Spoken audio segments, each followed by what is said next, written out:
pessoas, tudo bem? Hoje vamos estrear mais um novo formato aqui em nosso canal. Nesse formato nós vamos investigar alguns temas a partir de pesquisas e entrevistas com pessoas que possuem contribuições relevantes ao debate de cada tema específico. Nesse nosso primeiro programa nós vamos investigar um assunto que é muito mal compreendido por grande parte da população em geral, que é o conceito de direitos humanos. Você sabe quais são esses direitos? De onde surgiram, a que tipo de pessoas eles são dirigidos, o que representam na atualidade. Nosso diálogo nesse vídeo terá como objetivo trazer luz sobre essas questões e tentar desfazer alguns equívocos presentes no senso comum da população em geral. Em primeiro lugar, é preciso dizer que esse conceito de direitos humanos não surgiu assim do nada. Não foi produto da criatividade de alguém que acordou um dia e pensou: tá aí, vou criar os direitos humanos.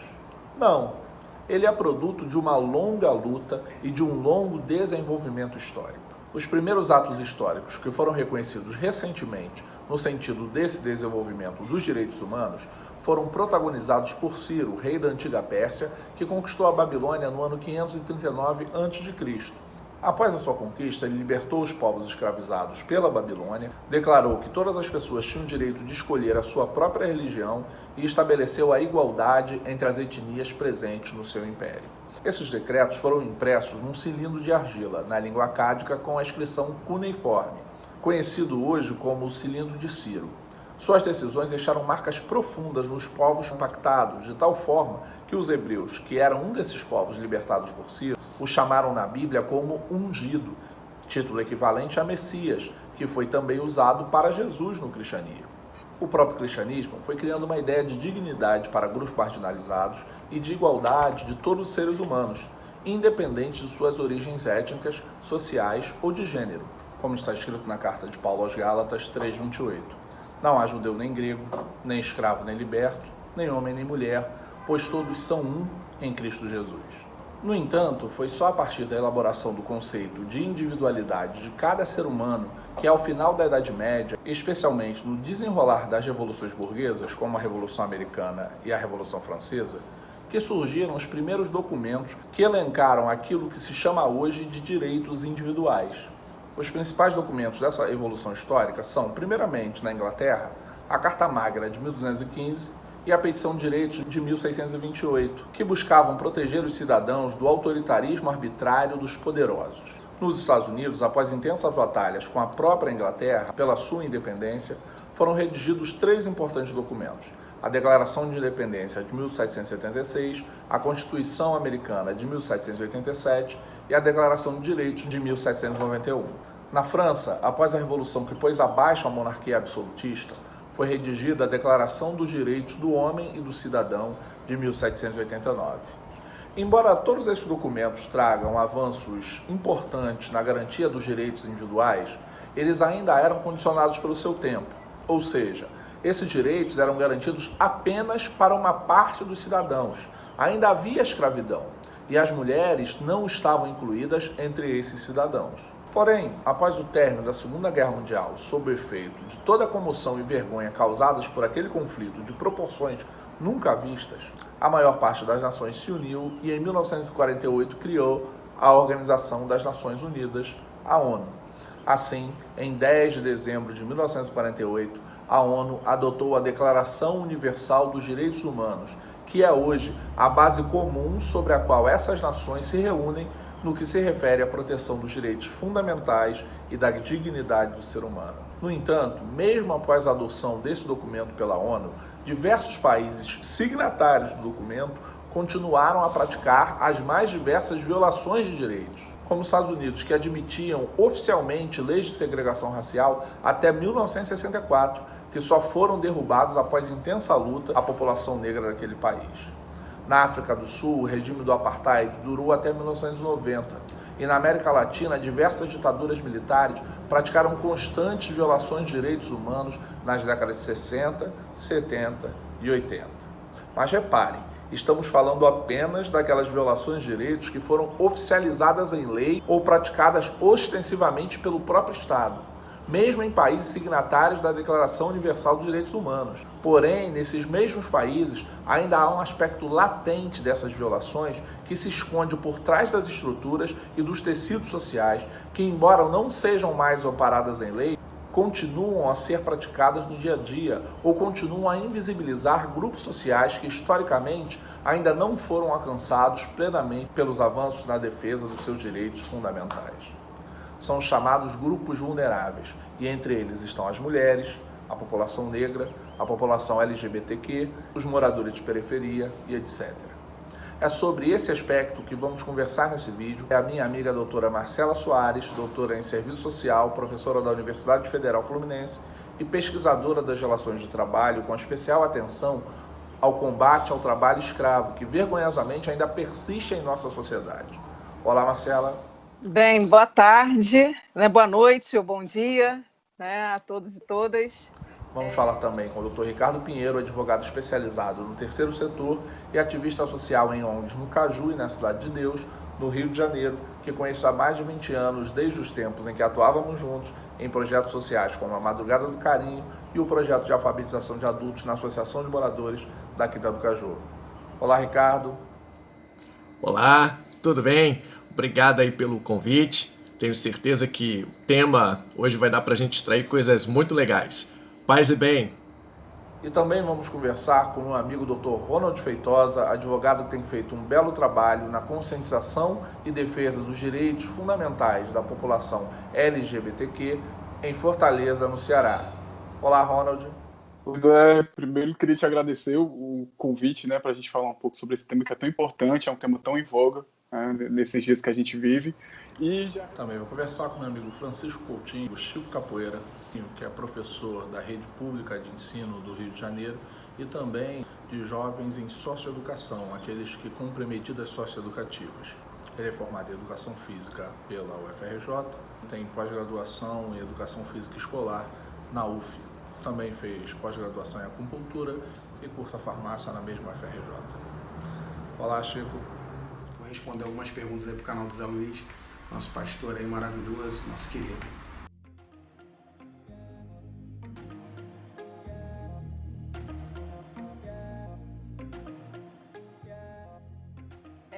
Bem, essa pergunta ela é muito frequente, Na verdade, é o senso comum, como você disse, porque remonta, em primeiro lugar, a ideia de um dualismo, de que existem seres humanos bons e seres humanos maus. Então, que é típico da nossa sociedade, na verdade, a apreensão do real a partir de dualidades. Essa afirmação, na nossa realidade aqui no Brasil, ela é muito frequente.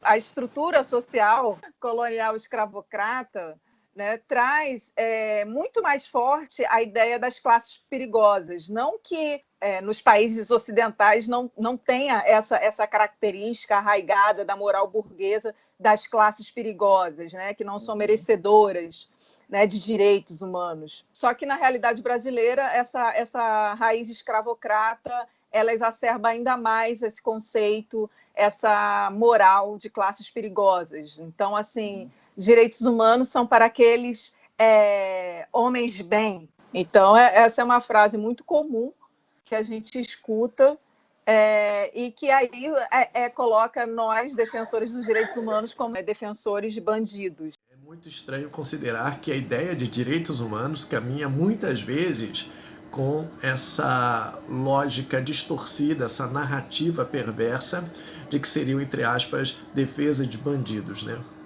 Por outro lado, interessante a gente considerar que essa narrativa só vai até um certo momento. Até o momento em que esse, entre aspas, bandido não é o ente familiar que foi agredido por forças de segurança do Estado ou, em casos até mais graves, morto por elas, Porque aí a coisa muda. Quando se refere a direitos humanos são para humanos direitos, eu já vejo essa pergunta como uma provocação por conta da gente saber que isso é um assunto que já deveria estar há muito tempo superado, Então, se é humano, tem direitos e eles têm que ser respeitados.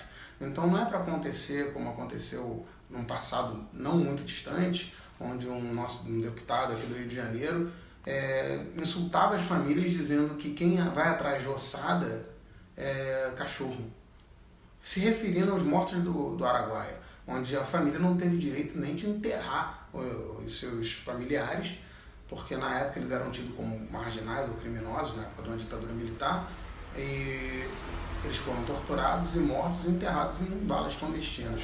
E aí as famílias têm o direito humano, né, de enterrar os seus parentes, por exemplo. Então, eu acredito que isso deveria ser um assunto já superado, né? Mas a gente não pode esperar que pessoas da ultradireita se mobilizem, né? Se mobilizem por uma fala que já há muito tempo deveria estar superada e, no entanto, a gente ainda tem que recorrer a esse assunto.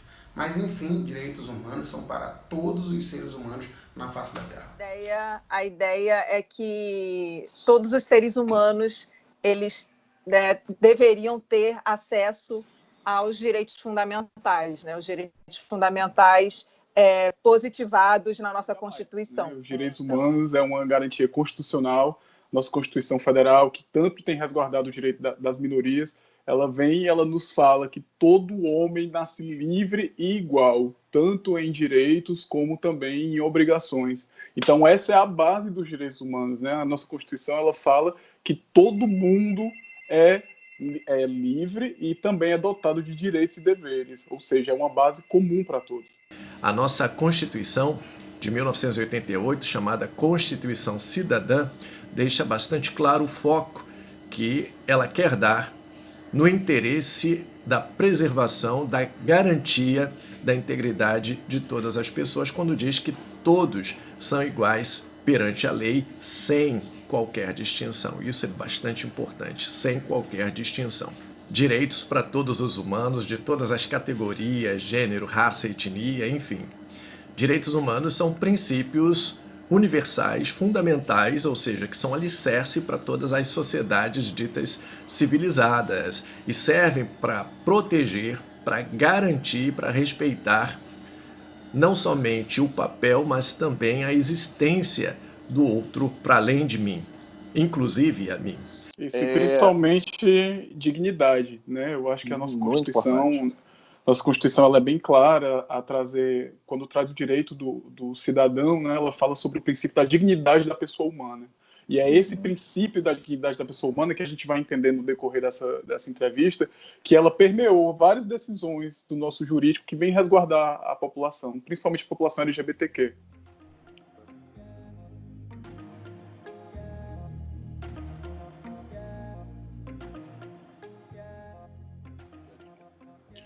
Eu acredito que a gente avançou muito, né? Então, assim, apesar da gente ter um ambiente político, né, um cenário político que é bem desfavorável para as minorias, a gente tem um Supremo Tribunal Federal que é bastante ativo, né, na defesa da nossa Constituição. Então, inclusive, esse debate que a gente está tendo hoje é super oportuno, porque nessa semana, não sei se você acompanhou, mas teve a questão da declaração da ilegalidade daquele projeto de escola sem partido.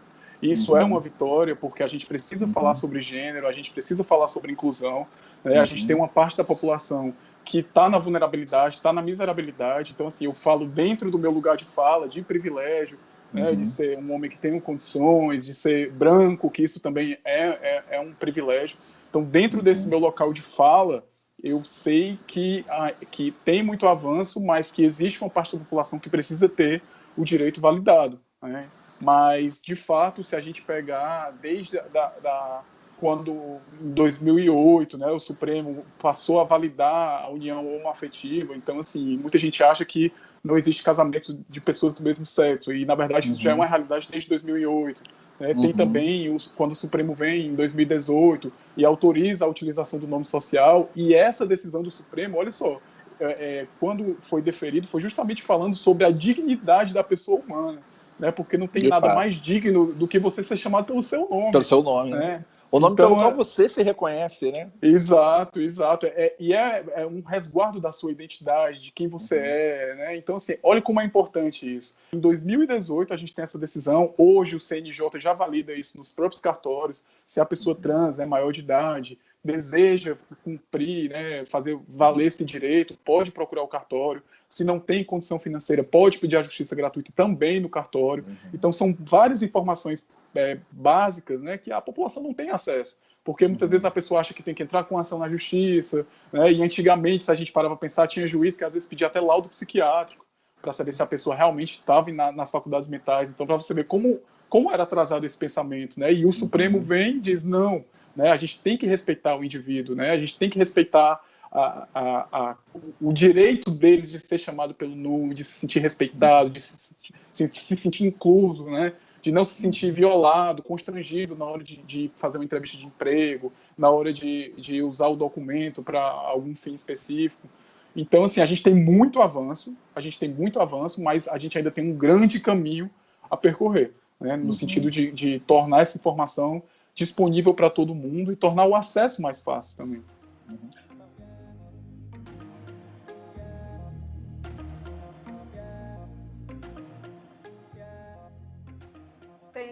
Tem total articulação, né, com a primeira pergunta, né, porque os direitos humanos, ele vem, como você já falou, sob a perspectiva das revoluções, né? Eu iniciei falando sobre essa questão da apreensão do real a partir de dualidades, que é justamente para a gente pensar as contradições intrínsecas à realidade social. Ainda que a Revolução Americana tenha ocorrido e tenha influenciado também a Declaração dos Direitos do Homem e do Cidadão, de 1789, a gente tem já nos Estados Unidos a grande contradição, né, aparente contradição, de que esses direitos humanos são para alguns humanos. E estava explícito na Constituição americana essa diferenciação entre cidadãos e homens não livres. Né? Então, porque seria muita incoerência com o sul escravocrata. Pensar, né, a questão dos direitos humanos e aí pensar como eu já repito, né, a nossa sociedade colonial escravocrata, que historicamente trouxe essa questão da anulação da fala, do dissenso, o controle dos corpos, né, a anulação do corpo, e principalmente da mulher preta, né, escrava. A gente vê a diferença no nosso cotidiano, que as lutas avançaram, né? Você perguntou isso, né? Se houve avanço em relação à questão das lutas pela igualdade de gênero, e a gente vê que, né, graças, né, às lutas históricas de mulheres, e aí não digo só na era moderna, né, que traz essa luta pelos direitos fundamentais, pelos direitos civis, políticos, né, das pessoas, mas as chamadas bruxas, né, que eram perseguidas pela Inquisição, né, até graças a essas mulheres, a todo esse histórico, né, que eu estou aqui podendo conversar com você, que eu sou professora, né, tenho doutorado, tenho acesso à cultura, enfim. A gente tem um grande avanço, isso é inegável, mas a gente ainda tem a opressão cotidiana do patriarcado. Então, assim, a sociedade burguesa moderna, ela carrega e se estrutura pelas marcas tanto do patriarcado como também da escravidão moderna colonial. Então, as mulheres pretas, né, elas têm, né, nessa estruturação da sociedade burguesa moderna, estrutura-se uma divisão, né, social do trabalho em que ela carrega as marcas da questão de gênero, questão étnico-racial, né, a questão sexual, a sexualidade e a geração. A gente vê isso no mercado de trabalho, entendeu? Então, a gente vê um grande avanço, mas a constituição da propriedade privada, e aí eu vou lá há 10 mil anos, né, com a Revolução Neolítica, dividiu as mulheres entre putas e santas. né, aquelas livres, né, para serem violadas ou mercantilizadas, e as santas que têm que servir aos seus maridos para garantir a fidelidade ao seu marido, para garantir a propriedade privada, a herança, né? Então, assim, um livro que eu recomendo sobre esse histórico é o próprio livro do Engels, né? Sobre a origem da propriedade privada, né? Da família, que vai trazer toda essa constituição da opressão de gênero. A gente vê avanços, mas a sociedade burguesa, ela se apropria dessas opressões e utiliza-se dessas opressões para aumentar a exploração desses sujeitos, né, historicamente vulneráveis nesse processo.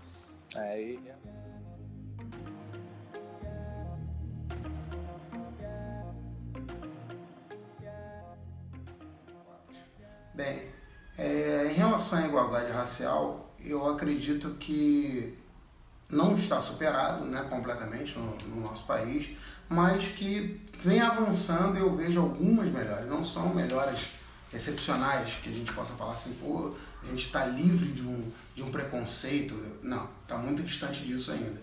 Mas eu percebo que muitas coisas têm melhorado, e inclusive por conta da questão das cotas, né?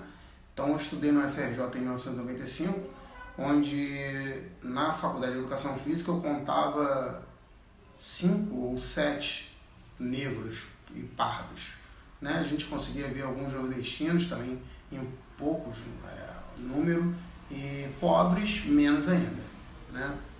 No caso eu me enquadrava ali como negro e também com hipossuficiência, né? Mas eram poucas as pessoas com essa condição, a minha condição, né? E hoje, que eu estou fazendo uma nova graduação na FRJ também, eu percebo que existe, assim, em questão de número, a gente vê muito mais negros, pardos, nordestinos, a gente consegue perceber muito mais no campus. Então eu acredito que isso tenha sido uma melhora. As cotas são muito boas em relação para ajudar essa questão, né, de tentar tornar uma sociedade mais igualitária.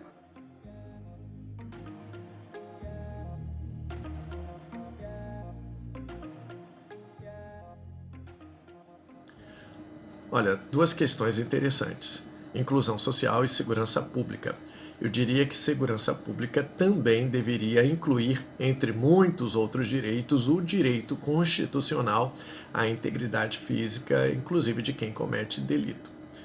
E nós que trabalhamos em ONGs, junto às comunidades, temos ouvido relatos que vão na contramão disso.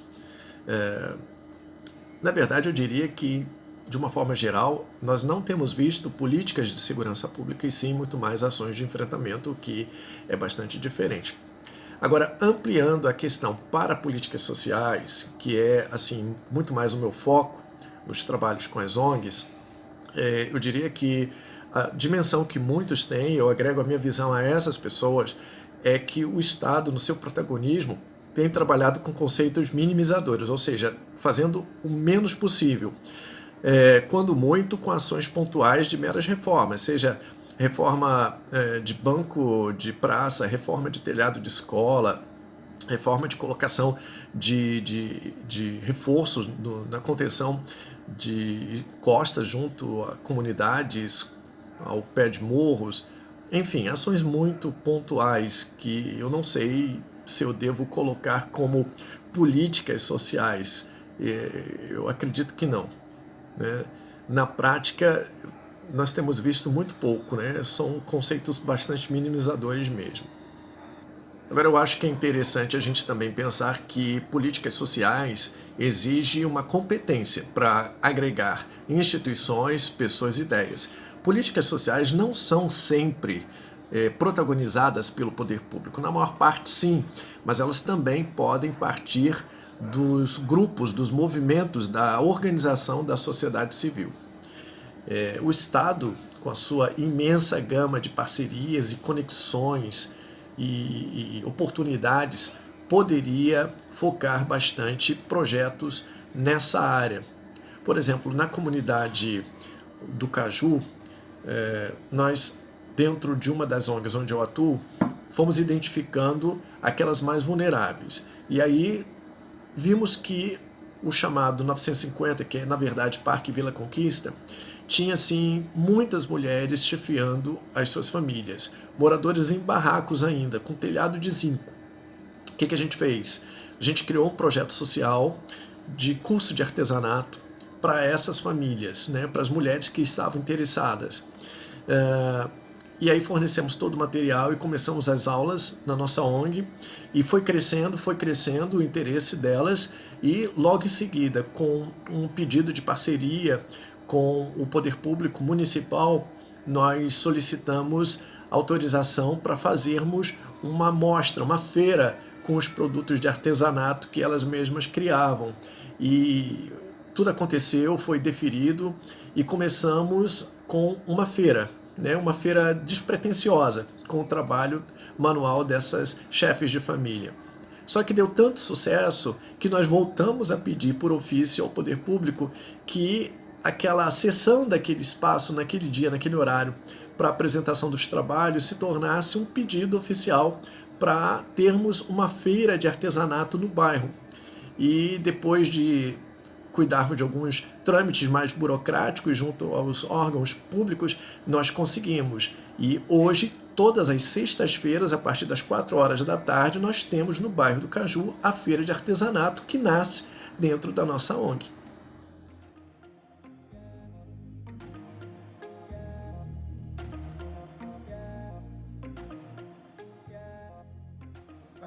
Então a gente percebe dentro do sistema socioeducativo que, em média, 80% dos adolescentes lá dentro do sistema socioeducativo são negros e pardos.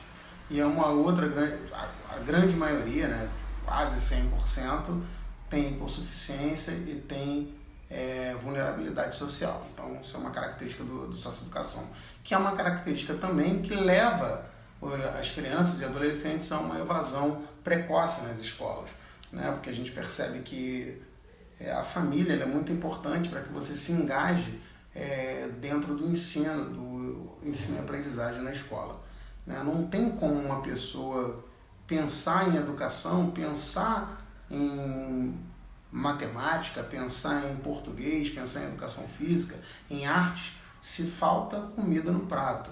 E não só comida no prato. Se falta um tênis legal, se falta uma roupa legal, se falta você curtir um teatro, se falta você ter opções de lazer que não sejam só aquelas que estão dentro do teu ciclo ali minúsculo, dentro da sua comunidade. Não que isso seja ruim, mas enquanto nossos adolescentes negros e pardos estão curtindo a cultura numa esfera bem reduzida, a gente percebe que outras pessoas podem participar dessa esfera e tem uma abrangência muito maior, podem ganhar o mundo, porque tem uma renda que possibilitaria isso. Além da renda, nós temos ainda a situação da família que está junto com essas pessoas. Então a família apoiaria a continuar a permanência na escola.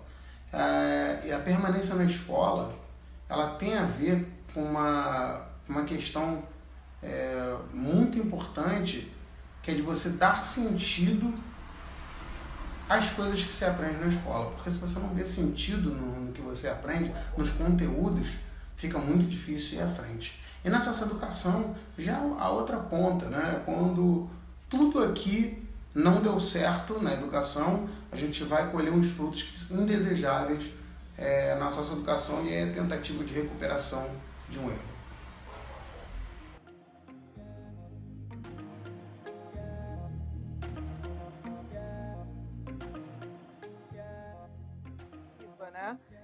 Tendo em vista esse histórico, né, da humanidade, na verdade, da Constituição, da exploração de um homem pelo outro, né, e a primeira divisão social é entre homens e mulheres, essa apropriação em relação ao corpo, né, da mulher pelo homem é algo constitutivo, né, de assegurar a propriedade privada. É claro que não sem luta, né, há um histórico de grandes mudanças, né, mas que no nosso cotidiano a gente vê números alarmantes de violência contra a mulher, estupro, de todas as formas de violência, de que os homens se acham no direito de controlar nossos corpos, né? E os legisladores, né, ainda continuam predominantemente sendo homens, né? Então, a gente vê ainda essa desigualdade de gênero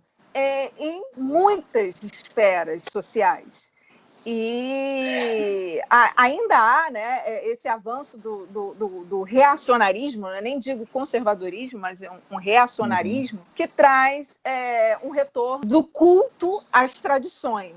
A mulher deve ser gentil, doce, né? Tinha até aquilo que surgiu na época do presidente golpista Temer, bela e recatada do lar, né? Então, assim, né, as mulheres não podem ter opinião pública. E aquelas mulheres que têm opinião pública, elas são perigosas, né? São nocivas. Então, ou putas, né? São consideradas putas, porque estão ocupando o espaço público. O espaço público é o espaço dos homens. Então, a gente sabe que, assim, se o homem que gerasse, né, talvez a regulamentação do aborto teria sido feita há milênios, né? Então, os homens abortam, né, na verdade, né, indiretamente, não assumindo, e de maneira muito mais simples, a paternidade, e de maneira muito mais simples. Então, assim, a gente vê essa desigualdade de gênero entre os legisladores, a permanência desse controle sobre os corpos das mulheres, que a todo momento nós temos que lutar, fazer campanhas para explicitar, né, o direito que nós temos em relação aos nossos corpos. E o porquê disso, que a gente fica se perguntando, né? Por que a permanência disso, né, desse controle sobre os nossos corpos? Porque a estrutura social, veja, é a grande contradição. A gente não pode ter uma apreensão dualística do real, né? A gente tem que apreender as contradições dessa realidade e a essência dessa sociedade. A essência dessa sociedade é a capitalização da vida, é a mercantilização de tudo, de todas as esferas sociais. E a possibilidade de controlar os nossos corpos traz um leque incrível de mercadorias, né? Lipoaspiração, indústria da beleza, controle mesmo dos nossos comportamentos. Enfim, a gente tem um leque aí de possibilidades que garantem a permanência dessa sociedade, que é a busca por lucro, né? A busca pela exploração de mais valor.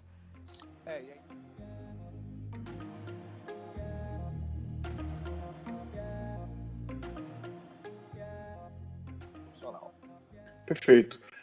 Meu escritório hoje trabalha com direito corporativo, então a gente trabalha 90% com pessoas jurídicas, né? E a gente começou a receber muita demanda, né, de pessoas que não sabiam lidar com situações de diversidade, ou como fazer o tratamento, né, como se referir a uma pessoa trans, como é que daria aquele direito para um funcionário, um gay, lésbica, que se casou, que teve um filho, né? Então, assim, isso causava muitas dúvidas. Além disso, básicos, né? Os direitos básicos, isso.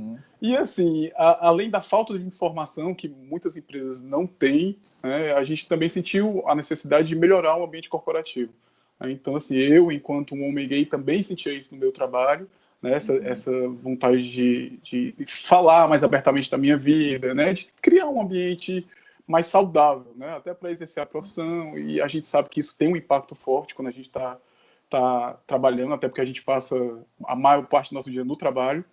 E a gente criou dentro do nosso escritório um comitê, né, para falar sobre a diversidade. Então a gente começou fazendo esse trabalho, um trabalho interno, e depois a gente viu que, na verdade, a gente precisava expandir, né, para outros nichos da sociedade civil. Então a gente passou a levar essa informação, além de ir para outras empresas, explicando um pouco, falando sobre diversidade, sobre direitos e deveres, né, a gente também passou a falar com a população mais vulnerável sobre direitos que muitas vezes a pessoa não sabe que tem, mas que eles estão lá previstos, né? Mas a pessoa ou não tem o acesso, né? O acesso à informação, e muitas vezes também não sabe como ela deve fazer para ter aquele direito válido, né? Para que aquele direito possa ser resguardado e posto na prática.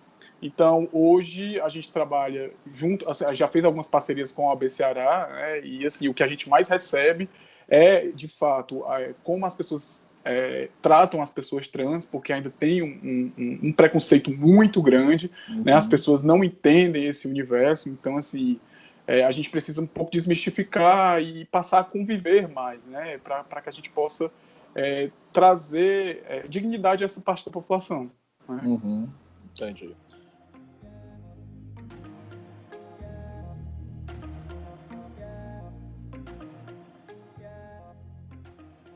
Algo que eu acho interessante trazer aqui para esse papo tem a ver com iniciativas que são desenvolvidas, por exemplo, lá nas duas ONGs onde eu atuo, né? Eu sou o diretor, sócio fundador, seja lá na Cidade de Deus, com a Associação Cristo Rei, seja no bairro do Caju, na região portuária, com o Instituto Renovando Atitudes, são os projetos ligados à formação de consciência crítica. Por exemplo, na Cidade de Deus, dentro do projeto Pré-ENEM, separam-se dias específicos para ao invés de se estudar, você fazer uma roda de conversa, de diálogo com a juventude para pensar a realidade, pensar criticamente a realidade e encontrar soluções para os problemas locais. Lá no Caju, no Instituto Renovando Atitudes, o projeto mensal Papo de Mulher, ele é especificamente com as mulheres vítimas de violência dentro das áreas vulneráveis, das comunidades do bairro. E a cada mês se chama uma convidada, uma representante da sociedade civil que possa trazer uma contribuição positiva para fomentar a consciência dessas mulheres enquanto sujeitos de sua história, enquanto cidadãs, enquanto mulheres. E são iniciativas assim muito interessantes porque através do processo de pensar criticamente a realidade, nós temos visto sementes sendo espalhadas nos espaços onde nós já estamos atuando. O que se pode dizer da igreja é que ela sim já começa a ver esses espaços, esses territórios periféricos para além de espaços de proselitismo ou de entrega de cestas básicas. É um processo em formação, mas muito bem-vindo por sinal, mas que você já vê em comunidades de médio porte, aliás, até em comunidades pequenas, você já começa a perceber esse interesse, criando-se instituições filantrópicas para efetivamente executar os projetos sociais que antes eram desenvolvidos pela igreja, e que a igreja agora começa a trabalhar melhor essa questão com as ONGs, com as instituições filantrópicas, com um objetivo muito cristão de transformação do indivíduo no todo e não apenas na questão da consciência da fé. Eu particularmente trabalho em duas ONGs, sou o fundador dessas duas ONGs, uma na zona oeste do Rio de Janeiro, essa diretamente ligada a uma igreja cristã, e uma outra já na região portuária, não ligada a uma igreja cristã, mas com sócios fundadores cristãos, e eu diria até engravidados por essa consciência no Evangelho, buscando transformar a sociedade, transformar o indivíduo a fim de mudar a sociedade.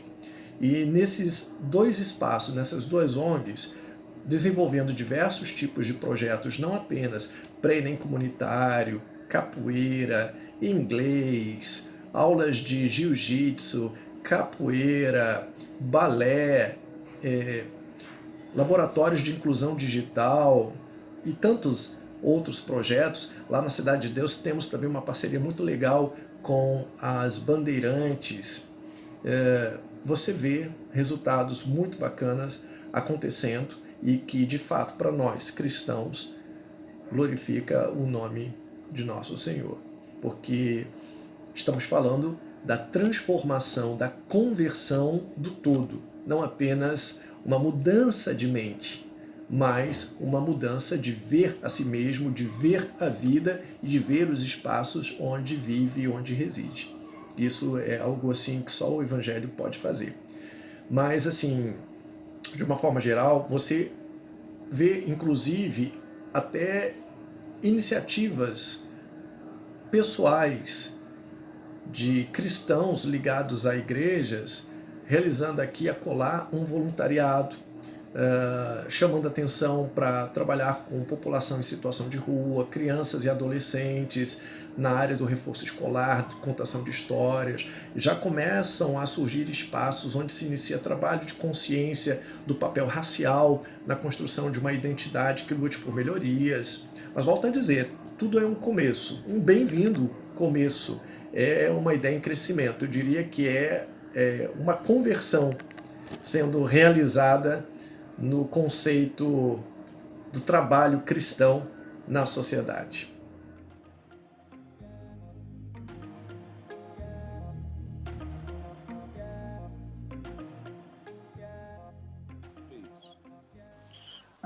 O que eu sinto, o que eu aprendi nessa vivência da diversidade, conversando com pessoas que estão em situação de vulnerabilidade, e discutindo muito sobre o tema, até porque a gente vive numa sociedade que ela é homofóbica, uma sociedade machista, transfóbica, e a gente precisa desconstruir o nosso privilégio, né? Entender que nós somos sim privilegiados porque temos acesso à informação, temos uma moradia, temos um trabalho, e a gente precisa exercer esse olhar de empatia para o outro, né? E entender que existe um grupo de vulnerabilidade que precisa ser melhor cuidado, que precisa ser melhor informado e fazer valer esses direitos também. Então, assim, eu falo muito isso, que quando você está numa situação de opressão e você se cala, você escolhe o lado do opressor.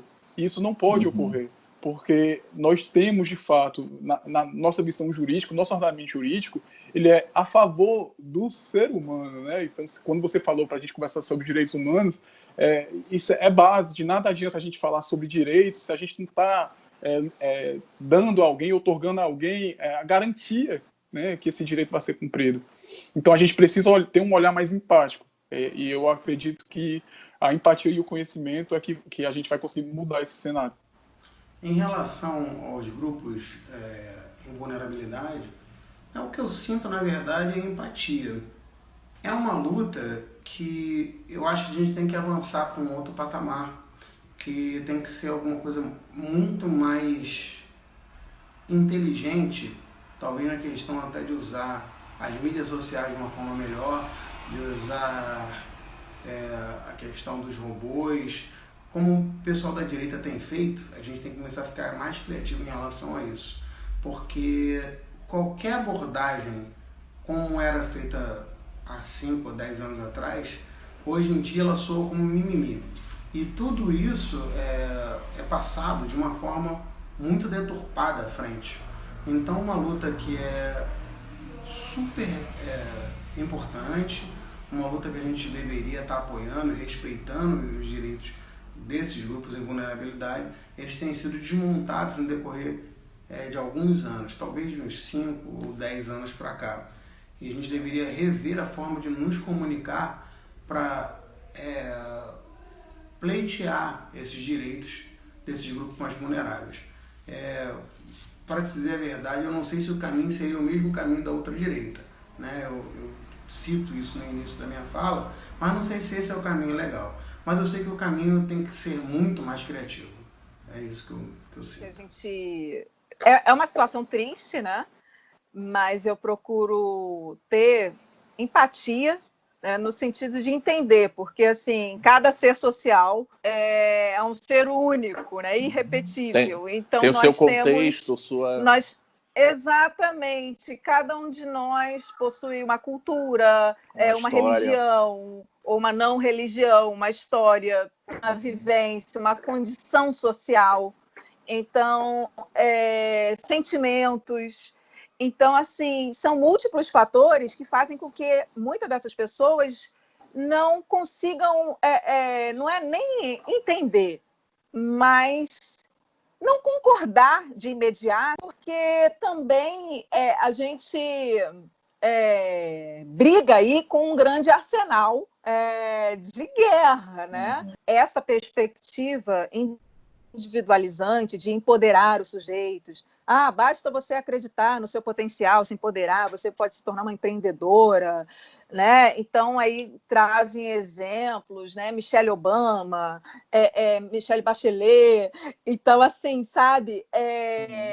Uma perspectiva individualizante de que é possível. É só você ter força de vontade que você vai conseguir ser um grande vencedor. Só que, obviamente, isso não é real. E o neoliberalismo, ao longo desses 40 anos, teve diversas facetas, né? E a última foi uma versão, agora a gente está no ultra-neoliberalismo, um momento perverso, mas a anterior, que era progressista, falhou, e é óbvio que ia falhar, traz esse fortalecimento do populismo reacionário. E aí, esse populismo reacionário traz essa perspectiva, né, das liberdades individuais, né, da ideologia de gênero, como algo absurdo.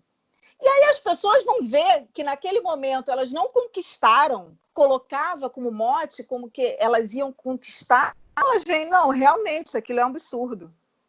E isso daqui é uma análise minha, mas não apenas minha, mas pautada, né, inclusive nesse livro aqui, que é Feminismo para os 99%, que eu indico, um manifesto, que eu dou ele, inclusive, numa disciplina, que fala justamente isso, a crise da reprodução social, né, como que essas pessoas elas se veem sem qualquer auxílio, né, do governo, né, nessa possibilidade da reprodução social, que é vital para o capitalismo. Não basta nós olharmos e pensarmos, bem, nós temos que pensar estratégias de comunicação, garantir uma melhor apreensão do que são os direitos humanos, mas pensar também a estrutura social e econômica e todos os organismos internacionais e sociais que corroboraram para essa perspectiva individualizante. E aí o que eu quero dizer é que a solução ela não é individual, né? A solução é coletiva. Então, a opressão de gênero, né? A opressão étnico-racial, elas alicerçam a opressão de classe, né?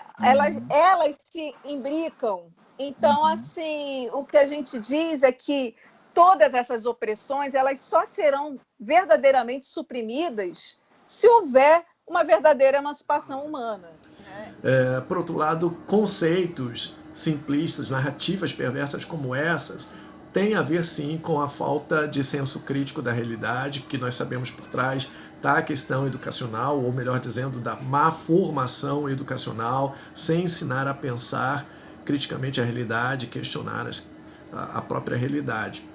É interessante como pensar que em determinados territórios periféricos a gente não veria esse tipo de coisa acontecendo. E existe, né? Em comunidades, em territórios periféricos, a gente vai sim encontrar casos de racismo, de intolerância religiosa, de homofobia, etc.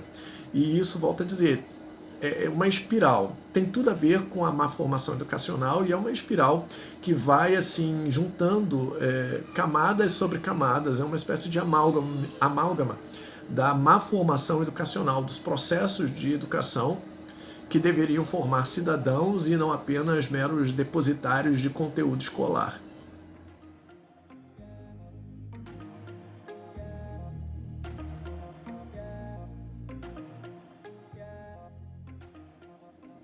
O caminho não é simplista. Eu estou querendo dizer com isso que requer vontade e engajamento numa perspectiva de formação. A palavra é essa mesma, é formação educacional e de conteúdo sobre a identidade dessas populações e do seu protagonismo como indivíduos, sujeitos de direitos e que podem sim transformar a realidade dos espaços onde vivem e transitam.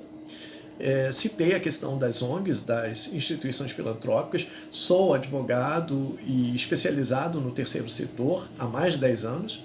Dou consultoria nessa área, tenho sido procurado por algumas pessoas que querem sim dar uma roupagem mais ampla, mais institucional àquilo que era tão somente um projeto social protagonizado pela sua igreja, pela sua comunidade eclesial.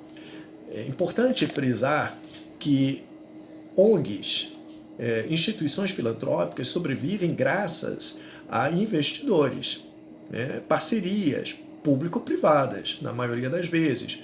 Então, investidores não costumam investir em igrejas ou em projeto social de igreja. Daí a necessidade que já tem despertado muitas pessoas, muitas lideranças religiosas e muitos cristãos também, de uma forma geral, para se desconectar o projeto social ou os projetos sociais da natureza de igreja, de espaço religioso. Eu acho isso tudo maravilhoso, é um golaço, porque você percebe que a criação, né, a formação começa de baixo para cima. Eu penso que a transformação da consciência também é uma resposta que eu posso dar a essa sua questão, porque essa transformação se dá através dos processos não só de educação, mas de formação do papel que o cidadão, que esse sujeito, que esse indivíduo, ele exerce, e as ONGs são muito importantes nesse ponto, através dos seus cursos, dos seus projetos sociais, e isso tudo é um alavancar de ideias, né? E que vão pouco a pouco democratizar, aproveitando aqui a sua palavra, disseminar as ações de defesa e até mesmo de garantia dos direitos humanos, é o que eu penso. Acredito que a questão da democratização dos direitos humanos, né, ela perpassa pela questão da publicidade e do marketing social em relação a esse conteúdo que se quer levar. Né? A direita tem usado isso muito bem, eu gosto de comparar porque acaba diminuindo, né, ou tentando diminuir o grito das esquerdas pela questão de democratização dos direitos humanos a todas as camadas. Já teve uma tentativa de luta pelos direitos humanos dos policiais, das famílias dos policiais, por exemplo. Foi pedida uma reunião, né? Nem as famílias, nem os policiais apareceram numa reunião dos direitos humanos para os policiais. Então, tem que ser usado de alguma forma, junto com essa chamada, se realizar uma chamada também para os apenados, ou para aqueles que são times contrastantes, né? No caso da LGBT, a gente chamar a questão dos direitos humanos para os héteros, na questão das pessoas que não têm trabalho, das pessoas que têm emprego. Então, sempre está trazendo os dois contextos juntos para que a gente, quando o cara fala, mas vocês só falam do direito humano, do apenado, não, está junto com o direito humano aqui do policial militar. Aí não tem muito que o cara discutir ou debater. Então, acho que uma estratégia é uma ideia bem superficial que eu estou tendo aqui agora, mas uma ideia que deveria ser pensada, né? Pelo menos. Trabalhar com a questão da publicidade, trabalhar com a questão do marketing, para que esses conteúdos cheguem a um número maior de pessoas e que não sejam ridicularizados pela direita, ou uma tentativa de ridicularizar pela direita, como sendo mimimi ou uma coisa de menor valor. Em primeiro lugar, a gente tem que trabalhar com essas pessoas e tentar superar preconceitos, né? Uhum. Preconceitos, porque na vida cotidiana a gente vê esses direitos sendo cerceados, esses direitos individuais, a gente vê essa opressão, né, diariamente, seja o medo de andar na rua, né? Eu, quando chego à noite, né, saio do ônibus e tenho que caminhar até a minha casa, né? É um medo, né? E esse medo é o quê? É uma estrutura social, né, do patriarcado, né, que essa sociedade se estrutura e faz com que nós, mulheres, tenhamos medo de sermos violadas. Né? Então, são muitos aspectos que a gente tem que pensar, que essas pessoas, né, que não pensam como nós, assim, a gente tem que entender, ter empatia e tentar compreender o caldo cultural que as envolve, né? E tentar dialogar com esse caldo cultural, né? Tentar entender o porquê dessa não aceitação. Né? Então, assim, o problema... Também temos um outro grande problema, é o da pós-verdade, né? Cada um tem a sua verdade. Uhum. Então, não basta a ciência, né? Uhum. Então, assim, não basta a ciência, não basta a pesquisa, né? Se eu não concordo, eu não concordo, e pronto, acabou. Então, a gente está também num período histórico da chamada pós-verdade, né? De que cada um tem a sua opinião e pronto, acabou. Então, é o negacionismo, né? É esse período obscuro, né? Que remonta muitas das vezes, inclusive, a pensarmos, gente, a gente voltou à Idade Média, né? Por vezes porque parece, a ciência não tem mais valor, as pesquisas não têm mais valor, né? As pessoas ignoram as pesquisas. Então, eu não sei, assim, a gente tem que lutar por esses direitos e temos que lutar com um grande arsenal de comunicação de fake news, né, também, né? Porque essas conquistas, elas são limitadas, né? Elas não são conquistas para todos. Né? O sol não brilha para todos na sociedade. Então, a frustração, e não é à toa o índice de suicídio, de depressão, de ansiedade, né? A nossa sociedade está doente, porque ela acredita que o seu fracasso ou o seu sucesso depende dela, apenas dela. Né? E aí vem o debate da igualdade de oportunidades, igualdade de condições, né? O que é a igualdade de oportunidades, né? Se a gente não tem igualdade de condições? Sim. Né? Então, aí traz uma série de questões, né? A desigualdade no mercado de trabalho da mulher negra, né? É mulher e negra, né? Então, ela vai ocupar que lugar no mercado de trabalho? É óbvio que existem as exceções, é óbvio que existem, né? Mas a gente carrega essas marcas, entendeu? Tanto da impossibilidade nesta ordem social, e aí digo, na sociedade burguesa, do sol brilhar para todos. Para não terminar de forma tão pessimista assim, uma frase clássica do Gramsci, Antônio Gramsci, né, que foi um marxista italiano, em que ele trazia a ideia geral o pessimismo da razão e o otimismo da vontade. Né? O pessimismo da razão você sabe compreender a realidade, sabe a sua contradição, né? Consegue apreendê-la e analisar as suas leis, as suas tendências, as suas contradições.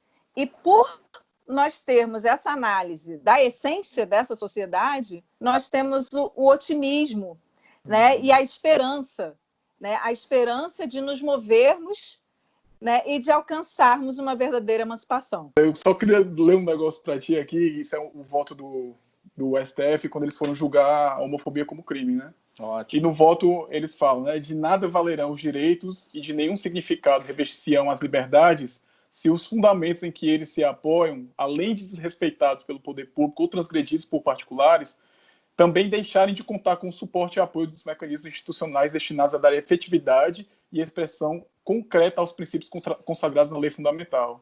Em outras palavras, né, nem gentios, nem judeus, nem patrícios, nem plebeios, nem homossexuais, nem transexuais, nem cisgêneros, nem transgêneros, né, sem qualquer hierarquia ou distinção de origem, de raça, de orientação ou de fortuna. Somos todas pessoas essencialmente dotadas de igual dignidade, impregnadas de razão e consciência, identificadas pelo vínculo comum que nos proteja em unidade solidária, na dimensão inscindível do gênero humano.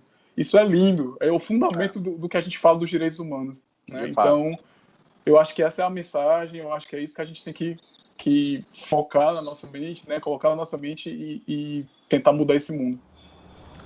Após essa conversa, esperamos ter esclarecido que direitos humanos nada mais são do que direitos básicos e fundamentais que qualquer pessoa possui simplesmente por ser pessoa. Direito à dignidade, ao respeito à sua própria condição, à sua livre busca por realização pessoal. De minha parte, gostaria de pedir perdão a todas as pessoas que de alguma forma sofreram ou ainda sofrem violações dos seus direitos mais básicos e fundamentais em função do discurso fundamentalista presente em várias expressões do cristianismo. E se manifestou no passado em ações como a escravidão, e no presente se manifesta na criminalização do aborto e na esdrúxula proposta da escola sem partido. Meu desejo é que, ao ouvir o nome de Jesus, você pense em amor, dignidade e inclusão, e não em ódio, opressão e exclusão, como muitas expressões de fé ainda persistem em propagar. Há uma luta grande a ser travada dentro do próprio contexto da religião contra o fundamentalismo. Sim, ainda há muito o que fazer, muitos direitos a conquistar.